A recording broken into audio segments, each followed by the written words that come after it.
I'm Ella Pattinson and this is my individual vlog on the Submariner Date Rolex.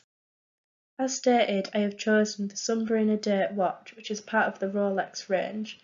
To pick out a key bit of information about any Rolex watch is that they are all luxury and are all symbols of success and achievement, going outside any ordinary function of a watch as a timepiece. The Submariner is a consumer product which is bought by the final consumers for personal consumption.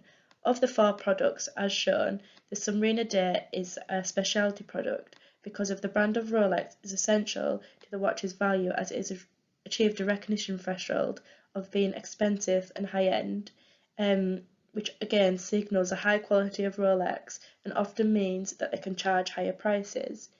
In terms of classification of the Submariner Date, in terms of its purpose, is that the core product of the watch is a high-end timepiece as a symbol of success and achievement, and this goes against many other watches, which its prime purpose is just simply to tell the time. It has an augmented product attached, which is lifetime warranty. Again, this justifies the high price that Rolex charge. The Submariner Date introduction is unique as the original Submariner was introduced to the market in 1953. Therefore, the Submariner Date was already established as part of a product line. There is already recognition for the product, so therefore the growth is accelerated, along with people's expectations of Rolex watches matching the product's promise.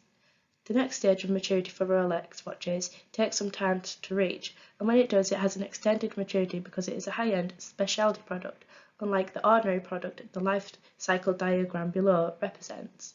Some of the audience of Rolex find older watches more appealing than newer editions being brought out, meaning that it will still hold its appeal for a longer time.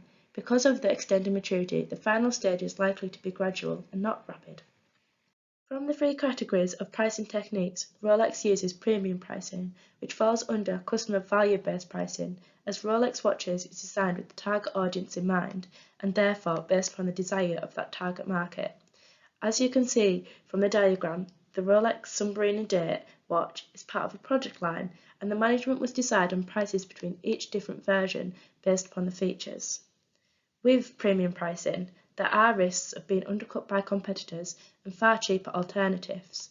However, low-end products simply do not fit the brand image of Rolex, so simply they can never accommodate for a customer with a cheaper alternative from a watch because the experience and value that Rolex provides would not be there.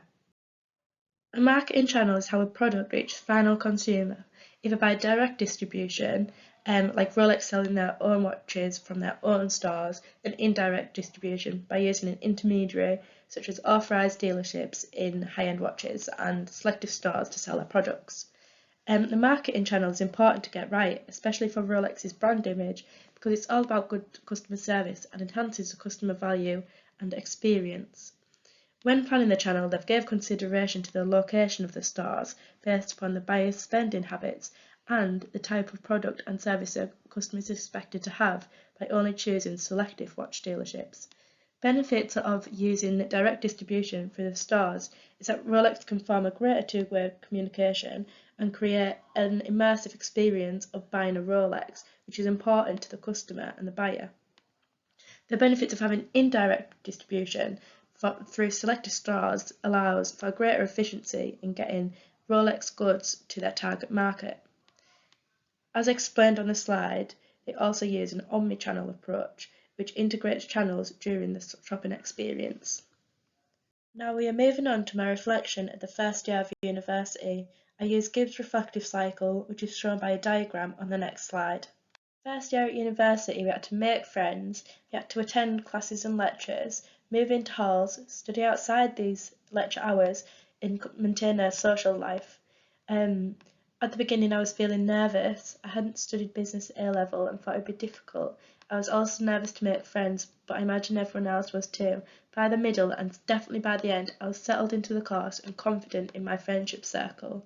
And then comes stage 3, evaluating my time in first year. The exams went well, because I think exams are my strong point and reflect the amount of work that I put in. What didn't go so well, however, was that my motivation began to slip throughout terms, obviously by not attending lectures and seminars. As for others around me, my friends would help me with my work, but they were often the reason I did miss these lectures and seminars. When I analysed the problem of attendance falling, it's a result of being distracted.